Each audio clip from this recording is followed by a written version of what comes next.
আজকে এমন এক ব্যক্তি সম্পর্কে বলবো যার কথা এবং অঙ্গভঙ্গি সবই মুনাফিকদের সাথে সম্পূর্ণ মিল আছে। সেই ব্যক্তি, ইনি বলছেন শিয়ারা কাফের।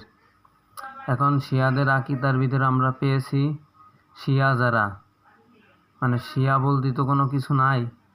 এই কাফেররা মুসলমানদের ভিতরে দুইটা দল ঢুকিয়ে দিছে, একটা হলো শিয়া আর একটা সুন্নি। শিয়া সুন্নি বলতে কোনো কথা না।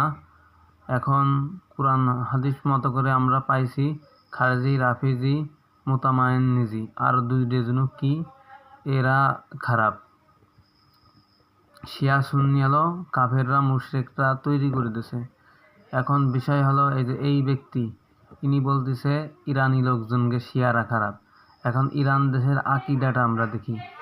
ইরান দেশে যত মুসলমান আছে, আয়াতুল্লাহ আলী খামেনির দেশ। আয়াতুল্লাহ আলী খামেনির দেশে জিনা করা সম্পূর্ণ হারাম। কোনো ব্যক্তি যদি জিনা ব্যভিচারের সাথে যুক্ত হয় তাকে মৃত্যুদণ্ড দেওয়া হয়। তারপরে চুরি করলে হাত কেটে দেওয়া হয়। ইরানে চুরি সাদারি নাই, ইরানে গরিব ফকির নাই।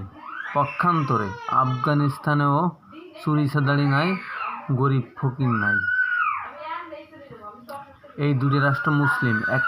পৃথিবীর 1 নম্বর মুসলিম কান্ট্রি আফগান, 2 নম্বরে মুসলিম কান্ট্রি ইরান। তাহলে এই যে ব্যক্তিটি দেখতেছেন ইনি মুনাফিক প্লাস কাফের। কারণ ইনি হচ্ছে আহলে হদিসের একজন সদস্য।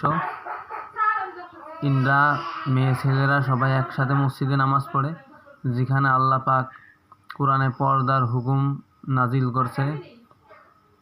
এখন পর্দা কি জিনিস? মেয়েরা যখন ঘর থেকে বেরোবে বাহিরে, তখন ফেস সহ সমস্ত শরীর ঢেকে বেরোবে। এটা হলো সহিহ হাদিস। আর এটা কোরআনের অনুসারে হলো সূরা নূরে, যেমন চক্ষুকে নিম্নগামী করো, যৌন ইন্দ্রকে সুরক্ষিত রাখো। আর হাদিসই আছে যে বাহিরে যখন বেরোবে ফেস সহ সমস্ত শরীর ঢেকে ফেলাতে হবে। আর কোরআনে একটা আয়াতে আছে যে ফেস খুলে রাখতে পারবে, হাতের কবজি পায়ের পাতা খুলে রাখবে। এরা কাদের ক্ষেত্রে? বাব্বাই, দাদা, মামা, কাকা, নানা, মানে যারা মাহারামের অন্তর্ভুক্ত তাদের সামনে খোলা যাবে। আর গায়রে মহরম যারা, তাদের সামনে গেলে ঢেকে ফেলাতে হবে। এইটা হলো নিয়ম।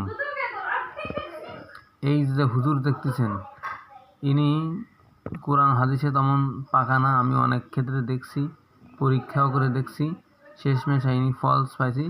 শয়তানের আব্বা ইনি হলো আহলে হদিসের একজন সদস্য। আহলে হদিস অর্থ আপনারা ব্যাখ্যা করে নেবেন। ইনরা দাবি করে, ইনরা বলে আহলে হাদিস। আহাল শব্দের অর্থ পরিবারবর্গ, আর হাদিস মানে হাদিস। তাহলে আহলে হাদিস শব্দের অর্থ হাদিসের পরিবারবর্গ। তা ওদের ভিতরে এমনও লোক আছে, হাদিস তো দূরের কথা, মানে কলিমা পড়তে পারে না, কালিমা পড়তে পারে না। এই দেখেন দাঁত বাহির করে হাসে এই বেটা। সি সি সি সি। যারা আমার ভিডিওটা দেখতেছেন তারা লাইক সাবস্ক্রাইব করবেন, আর আমার বক্তব্যটা কেমন হলো তা কমেন্টে জানাবেন।